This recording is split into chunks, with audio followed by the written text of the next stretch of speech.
अध्यायः। 13वां अध्याय। चलिए सर। अशौच काल का निर्णय, अशौच में निषिद्ध कर्म। इसमें क्या, इसका सार क्या है साहब, वो ये भी सार ये बताइए। बता रहा हूँ 13वां अध्याय का जो है अशौच काल का निर्णय, अशौच में निषिद्ध कर्म, सपिंडीकरण, श्राद्ध, पिंड मेलन की प्रक्रिया, शय्यादान, पतदान तथा गया श्राद्ध की महिमा जो है 13वां अध्याय में वर्णन मतलब किया हिंदी है का में इसका भगवान क्या ने। अर्थ है, हिंदी में इसका मीनिंग क्या है, इसमें जैसे मतलब क्या है 13वें दिन की हम क्रिया करते हैं जी साहब, और उसमें जो है भगवान नारायण ने बताया है कि जो हम पिंडी श्राद्ध करते हैं या शैया दान करते हैं, गौदान करते हैं, ये इत्यादि का जो है वर्णन बताया गया है कि जो है इसमें क्या क्या फल प्राप्त। बहुत बढ़िया, ठीक है, बहुत बढ़िया।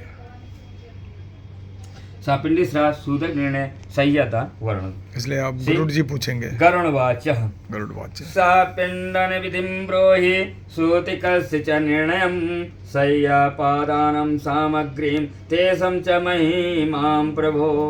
हे गरुण जी बोले, हे प्रभु, सापिंडन की विधि, सूतक का निर्णय और शय्या दान तथा पददान की सामग्री एवं उनकी महिमा के विषय में बताने की कृपा करें।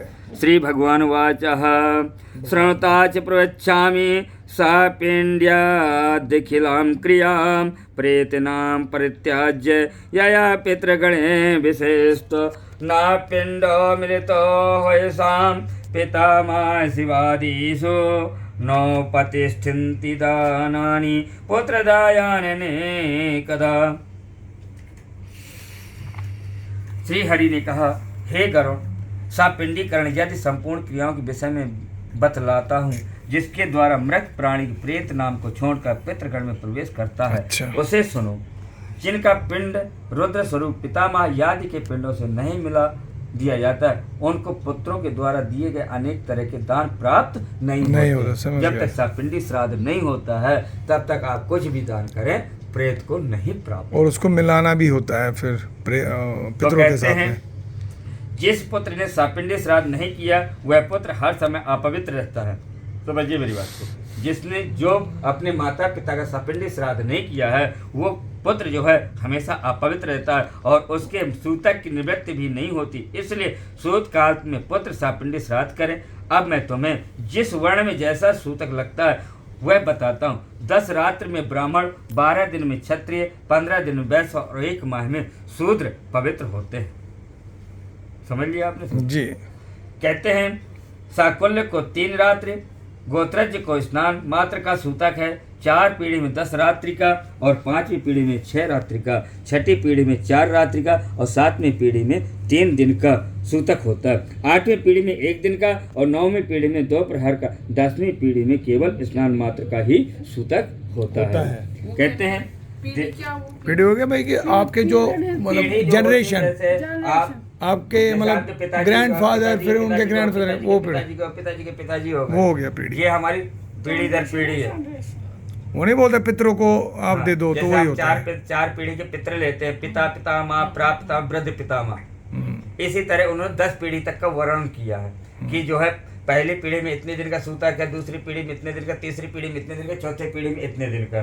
ये सूतक उन्होंने बताया है कि पीढ़ी के अनुसार इतने दिन, 6वीं पीढ़ी 7वीं पीढ़ी में जो है कितने दिन का सूतक लगता है तक का। सही बात है, बहुत बढ़िया। तो कहते देशांतर गया हो, वहाँ उसके मरे हुए को 10 दिन के भीतर सूचना पाकर 10 दिन में उस सूतक की निवृत्ति हो जाएगी। किसी की मृत्यु का समाचार 10 दिन बाद साल भर के भीतर सुने तो 3 रात्रि पवित्र हो जाता है। किसी को पूर्व से सूतक है तुरंत दूसरा सूतक प्राप्त हो जाए तब पहले जो मरा उसके सूतक से द्वितीय सूतक की निवृत्ति, मतलब जो है जो हमारी जो है पहले सूतक चल रहा है उसी सूतक के बीच में अगर कोई बीच में अक्षम्य हो जाती है, खत्म मतलब डेथ हो जाती, सूतक लग जाता है तो पिछला सूतक हमारा खत्म हो जाता है, द्वितीय सूतक की निवृत्ति हो जाती है। जिसके दांत नहीं प्रकट हुए उसका स्नान मात्र से चौल कर्म पर्यंत 1 रात्रि से यज्ञोपवीत के पहले 3 रात्रि का, यज्ञोपवीत होने के बाद 10 रात्रि का सूतक लगता है। कहते हैं कि जिस बालक के जो है दांत नहीं निकले उसका स्नान मात्र का शौच, और जिसका जो है यज्ञोपवीत संस्कार नहीं हुआ है उसका जो है 3 रात्रि का, और यज्ञोपवीत होने जाने पर 10 रात्रि का सूतक लगता है। कहते जब किसी भी वर्ण की कन्या की सूतक मृत्यु क्या होता है पंडित जी? होश अच्छा होश अच्छा होश लगा सोच रहे होश गैर लगा कहते हैं जब किसी वर्ण की कन्या की मृत्यु जन्म से लेकर 27 मास की अवस्था तक हो जाए तो सभी वर्णों के समान रूप से साध्य अशौच की निवृत्ति हो जाती है। इसके पश्चात वागदान पर्यंत 1 दिन का और इसके बाद अथवा बिना वागदान सगाई के भी सयानी कन्याओं की मृत्यु होने पर 3 रात्रि का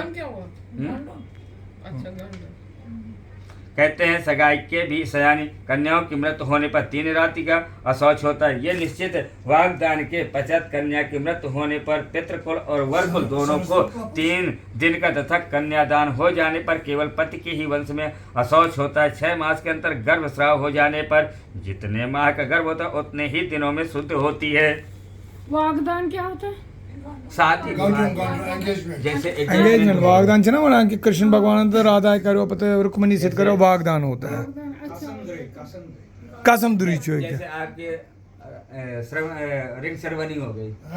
ओ बहुत बढ़िया आपने बोला अंग्रेजी में बोल दिया जैसे आपने ट्रांसलेशन कर दिया बहुत अच्छा किया रिंग सेरेमनी करी तो उसमें जो है वागदान हो गया एक तरह आपस में कमिटमेंट हो गई भाई शादी के लिए। तो कहते स्वाजित अशौच माताओं को लगता है गर्भपात होने पर साध्य अशौच पिंडी लगता है। जननाशौच और मरणाशौच में सब वर्णों को 10 दिन तक का सूतक है। ऐसा कलयुग में शास्त्रों का कहना है। आशीर्वाद देव पूजा प्रस्थान अभिवादन खटिया पर सोना स्पर्श करना यादि कर्म ना कार्य ना करे। संध्या कहते हैं संध्या दान जप होम पितृ तर्पण ब्राह्मण भोजन आदि सूतक में न करें।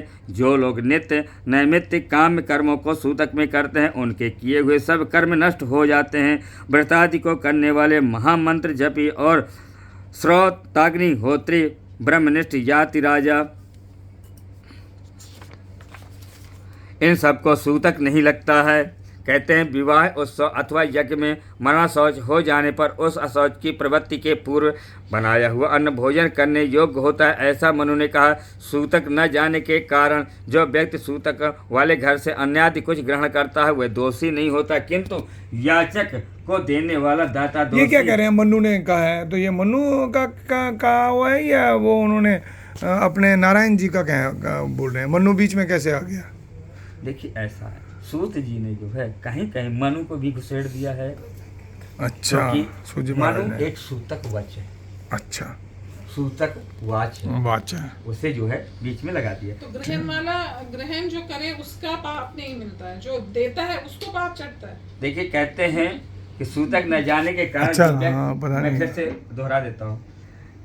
सूतक न जाने के कारण जो व्यक्ति सूतक वाले घर से अन्यादि कुछ ग्रहण करता है वह दोषी नहीं होता, किंतु याचक को देने वाला दाता दोष का भागी होता है। क्योंकि याचक को पता नहीं है कि आपके घर में सूतक है, इसलिए वो दोष का भागी नहीं होता। लेकिन आपको पता है कि आपके घर में दोष है तो आपको जो है देने बाद आपको वो दोष देने वाले को दोष लग जाएगा। सही बात है। सूतक को छिपाकर ब्राह्मण को अन्न देता है। देखिए वो स्पष्ट लिखा है, जो सूतक को छिपाकर ब्राह्मण को अन्न देता है वह दाता तथा सूतक को जानकर भी जो ब्राह्मण सूतक अन्न का भोजन करता है वे दोनों ही दोषी होते हैं। अगर हम जानते हैं कि आपके घर में होश है और हम अगर ग्रहण करते हैं तो दाता और दोनों को लग गया दोष। दोनों है लेकिन जनरल के लिए देने वाला सिर्फ देने वाला। तो अगर छुपा करो होश कितने तक होगा? हाँ ठीक है, होश कितने दिन तक है? 10 दिन तक। 10 दिन तक होश है। सूतक शुद्धि में पिता का सापिंडी श्राद्ध करे, उससे पिता पितृगणों के साथ पितृलोक में चला जाता है। 12वें दिन त्रैपक्ष में 6 महीने में या 1 वर्ष तक सापिंडी श्राद्ध करें। यह बात तत्ववेता मुनियों ने कही है। हे गरुड़, शास्त्रानुसार में सब तुमको कहता हूँ कि 12वें दिन 4 वर्णों का सापिंडी श्राद्ध करे। कहते हैं क्योंकि कलयुग में धर्म का ह्रास, पुरुषों की आयु की अल्पता होने से, शरीर के अस्तित्व होने से 12वें दिन सापिंडी श्राद्ध करे। यज्ञो पवित्र उत्साद व्रतो अध्ययन विवाह आदि के शुभकार ग्रह का स्वामी की मृत्यु हो जाए तो नहीं होते। जब तक पिंड न मेलन नहीं होता तब तक सन्यासी उसके घर से भिक्षा नहीं लेते। नित्य और नैमित्तिक कर्म सब लुप्त हो जाते हैं। कहते कर्म का लोप होने से दोष का भागी होना पड़ता है, इसलिए चाहे निर्गिक्र हो या सागिक्र 12वें दिन सापिंडन कर देना चाहिए। सभी तीर्थों में स्नान आदि करने पर, सभी यज्ञों का अनुष्ठान करने से जो फल मिलता है वही फल 12वें दिन सापिंडन करने से प्राप्त होता है। अतः स्नान करके मृत स्थान में गौ के गोबर से लीप कर पुत्र को शास्त्रोक्त विधि से सपिंडन श्राद्ध करना चाहिए। कहते हैं पाद अर्थ आचमनी याद से विश्व देवों का पूजन कर भूमि में विकसित पिंड दें।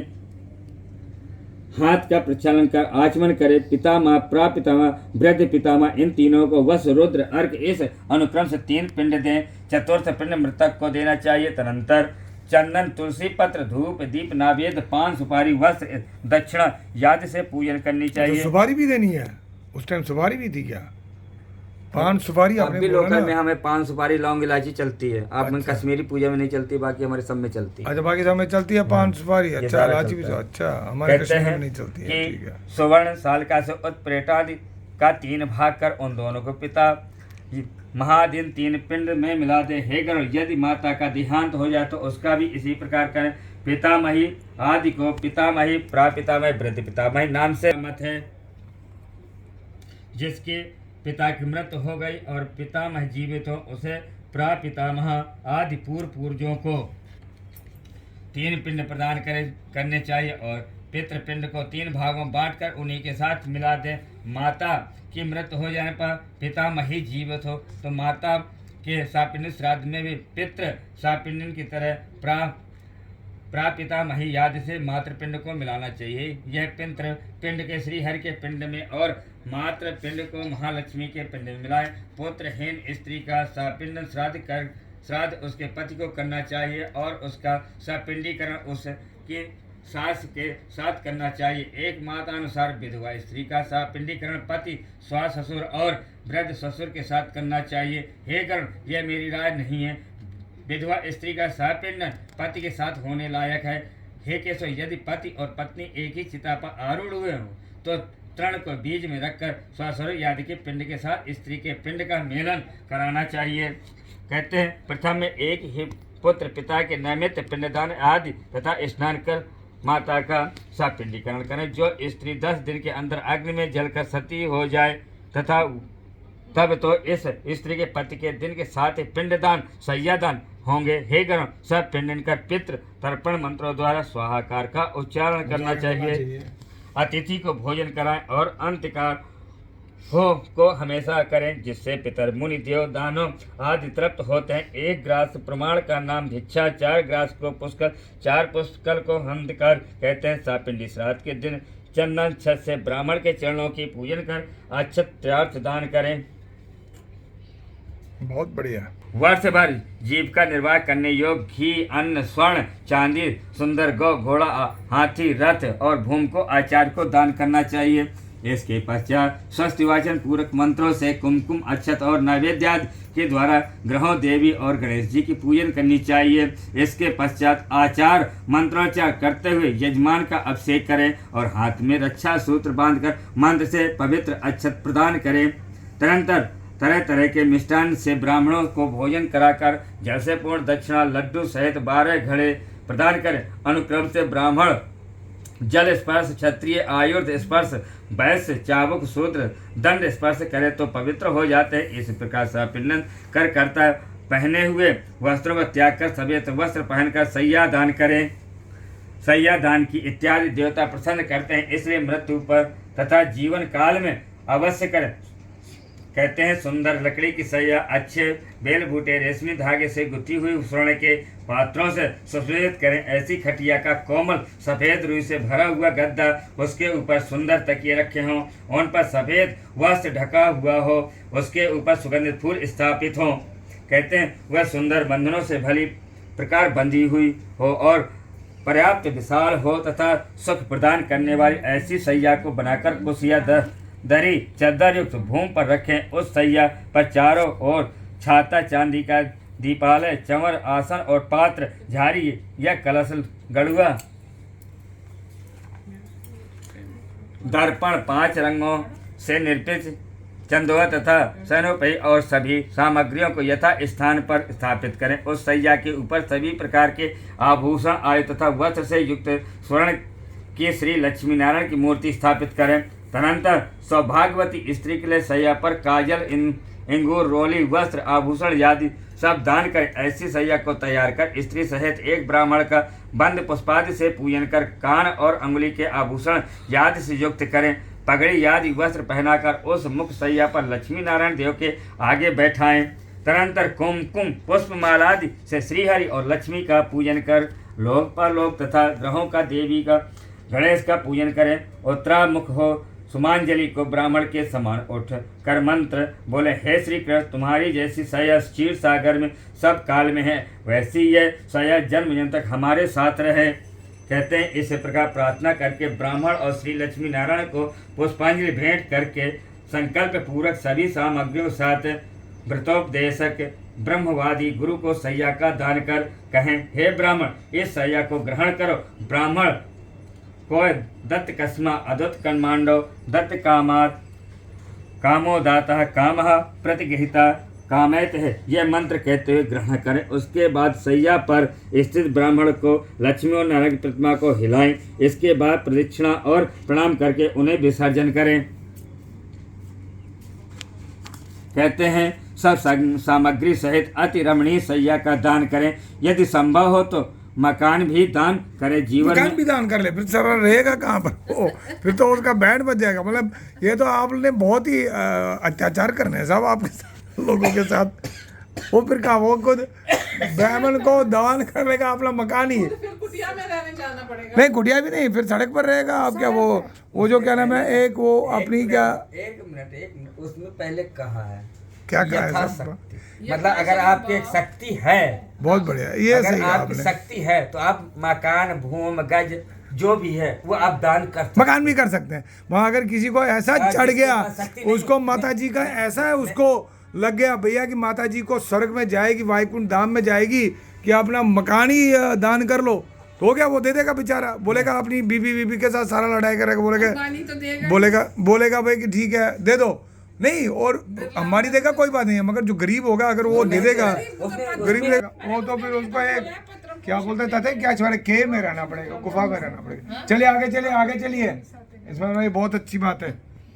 कहते हैं क्वेश्चन आ रहे हैं बीच में, ऐसी कोई बात नहीं है। सैयादान देने हाँ, तो अगर सुपात्र दान दे देगा देने मकान तो वाले के ठीक पिता है, इस नहीं तो लोक और कुपात्र हो परलोक जाएगा। प्रसन्न होते हैं। सैयादान के प्रभाव से निसंदेह कोई बात नहीं, स्वर्ग ऐसी की कोई बात प्राप्त होती है। अप्सरा समुदाय से सेवित सुंदर विमान पर बैठकर खुले पर दुख सुरहित हो स्वर्ग लोक में वास करते हैं। कहते हैं सभी तीर्थों में तथा सभी पर्व के दिनों में जो भी पुण्य कार्य किए जाते हैं उन सभी से अधिक पुण्य सैयादान के द्वारा प्राप्त होता है। ऐसे प्रकार पुत्र को सैयादान करके पद दान देना चाहिए। पद दान के विषय में मैं यथावत कहलाता हूं। बार चुप, ध्यान से सुनो। कहते छत्र ध्यान से छाता उपान जूता वस्त्र अंगूठी कमंडल आसन तथा पंच पात्र ये 7 वस्तुएं पद कही गई है। कहते हैं दंड तामपत्र कच्चा अन्न भोजन अर्घ्यपात्र और यज्ञोपवीत को मिलाकर पद की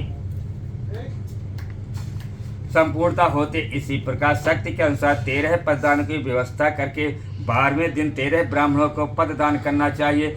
इस पददान से धार्मिक व्यक्ति सदगति को प्राप्त होते हैं और यम मार्ग में जाने वाले व्यक्तियों के लिए पददान सुख को देने वाला है। यम मार्ग में प्राणियों को धूप लगने से बड़ा कष्ट होता है। यदि छाता दान करे तो उसके सिर पर छाया हो जाती है। कहते हैं यम लोक के मार्ग बहुत से काटे हैं। ओपनाह दान देने से घोड़े पर सवार होकर जाते हैं। हे गरुण, यम मार्ग में शीत उष्ण वायु के अन्यों को घोर दुख है, इसलिए वस्त्र का दान देने से वे सुख से रास्ता तय करते हैं। कहते हैं यम के मार्ग में महाभयंकर और विकराल तथा काले और पीले वर्ण के यमदूत मुद्रिका प्रदान करने से जीव को पीड़ा नहीं प्रदान करते हैं। कमंडल का दान करने से अत्यंत धूप से परिपूर्ण वायु रहित और जल विहीन या मार्ग में जाने वाला यह दान करने से उसको वायु आ जाएगी, शीत वायु आ जाएगी, नहीं तो साला यमदूत बीच में खड़ा होगा। यही बोल रहे हैं सर, आप पहले गौर से अच्छा गौर से सुने। यम के मार्ग में महाभयंकर और विकराल तथा काले और पीले वर्ण की यमदूत मुद्रिका कहते हैं जो मुष्टिका मुद्रिका होती है प्रदान करने से जीव को पीड़ा नहीं प्रदान करते। कमंडल जो कमंडल होता है जल का, वो दान करने से जो है वहाँ जो है जैसे वहाँ धूप तीक्ष्ण हवा है तो वहाँ पे जो है जल की प्राप्त परिपूर्ण वायु रहित जो जल विहीन मार्ग है। बहुत बढ़िया, सही है। जहाँ वायु नहीं है जल नहीं है वहाँ जल विहीन यम मार्ग में जाने वाला वह प्यासा जीव प्यास लगने पर जल पी लेता है। जो कमंडल में हम जल दान करते हैं, हाँ, वो जो जल भगवान वहाँ शंकर का प्राप्त कमंडल है, होता सही है। मृतक व्यक्ति के उद्देश्य से जो ताम्र का जल पात्र प्रदान करता है उसे 1000 प्राप्त दान का फल अवश्य ही प्राप्त होता है। ब्राह्मण को संयम रूप से आसन और भोजन देने पर यम मार्ग में चलता हुआ जीव धीरे धीरे सुखपूर्वक भोज्य पदार्थों का उपयोग करता है। इस प्रकार सही है। इस प्रकार सापिंडम दिन में सभी दान देकर बहुत से ब्राह्मणों तथा चंडालादि को जो भी भोजन कराएं। सापिंडी श्राद्ध व संसद के पहले प्रतिमास में जल और जल से परिपूर्ण 1 घट दान करना चाहिए। बहुत बढ़िया। कहते हैं प्रेत के लिए जो कुछ पुनः किया जाए उससे प्रेत को अक्षय तृप्ति होती है। इसलिए मासिक पिंडदान की विधि पाक्षिक में मरे हुए विशेष तिथियों में ही उन प्राणियों का पिंडदान कहता हूँ। जो पूर्णिमा में मरे हैं उनका चतुर्थ दिन पाक्षिक के श्राद्ध करें। जो चतुर्थी को मरे उनका श्राद्ध नवमी तिथि में करें और नवमी को जो मरे उसकी चतुर्दशी को अनामिका होती है। इस प्रकार 20 दिन में करना चाहिए। यदि एक ही मास 2 संक्रांतियां हो तो 2 महीनों तक श्राद्ध मल मास में ही करना चाहिए। यदि एक ही मास में 2 मास हो तो उस मास के ही दोनों पक्षों और वही 30 तिथियों उन दोनों महीनों में ही मानी जाएंगी।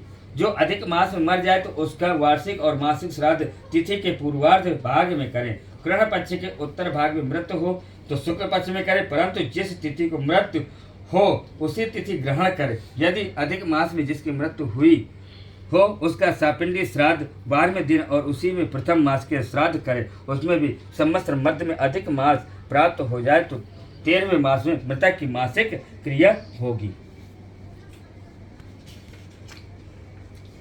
कहते हैं 1 वर्ष पूर्ण हो जाने पर श्राद्ध में हमेशा 3 पिंडदान करने चाहिए। एक और दुष्ट श्राद्ध नहीं करना चाहिए, ऐसा करने वाला पितृघातक होता है। तीर्थ श्राद्ध, गया श्राद्ध तथा गजच्छ योग जब चंद्रमा मघ नक्षत्र में हो तो सूर्य हस्त नक्षत्र में हो और त्रयोदशी तिथि हो तथा गच्छ योग बनता है। मैं योगादि तिथियों तथा ग्रहण में किए जाने वाला पितृ श्राद्ध वर्ष के अंतर नहीं करना चाहिए। हे गण पितृभक्ति के प्रेरित हो करके पुत्र को 1 वर्ष के अंतर ही गया श्राद्ध करना चाहिए। गया श्राद्ध करने से पितर भव सागर से मुक्त हो जाते हैं और भगवान गदाधर की कृपा से हुए परम गति को प्राप्त होते हैं। गया के विष्णुपद तीर्थ में तुलसी की मंजरी से भगवान श्रीहरि की पादिका का पूजन करना चाहिए और उसके अलवाल आदि तीर्थों की यथाक्रम पिंडदान करना चाहिए।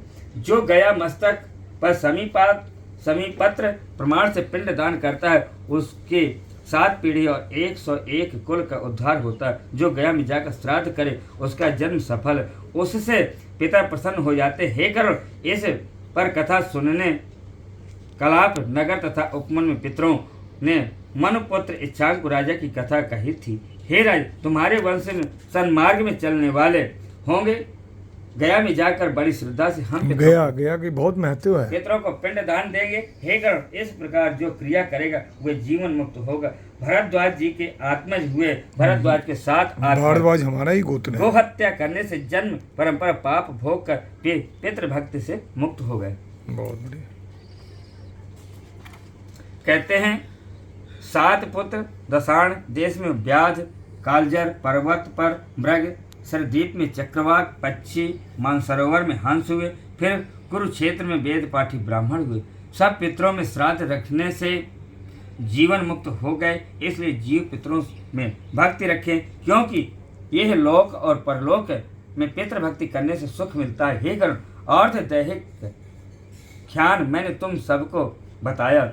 यह पुत्र की इच्छा परिपूर्ण करने वाला और पिता को मुक्ति देने वाला है। निर्धन मनुष्य भी इस कथा को सुनकर सब पापों से मुक्त हो जाता है तथा दान देने का फल प्राप्त होता है। जो कोई व्यक्ति मेरे कथनानुसार श्राद्ध दान आदि करेगा और गरुड़ पुराण को सुनेगा उससे जो फल मिलेगा वह बताता हूँ।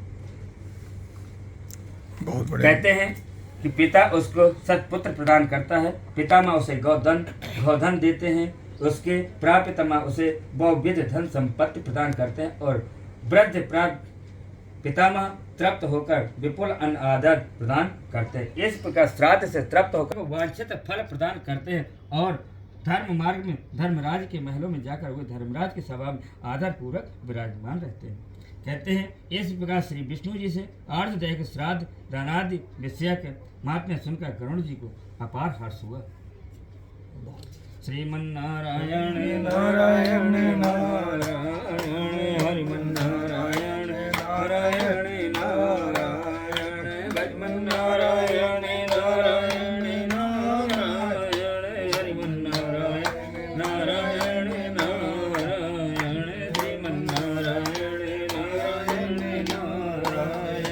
श्रीमन्नारायण नारायण नारायण श्रीमन्नारायण नारायण नारायण नारायण नारायण नारायण नारायण नारायण श्रीमन्नारायण नारायण नारायण नारायण नारायण नारायण श्रीमन्नारायण नारायण नारायण हरिमन्नारायण नारायण नारायण नमः। बहुत खुश हो रही है गरुड़ पुराण सुनकर मम्मी। आज देखिए हंस रही है पंडित जी, बहुत बढ़िया आशीर्वाद भी दे रही है स्वर्ग से।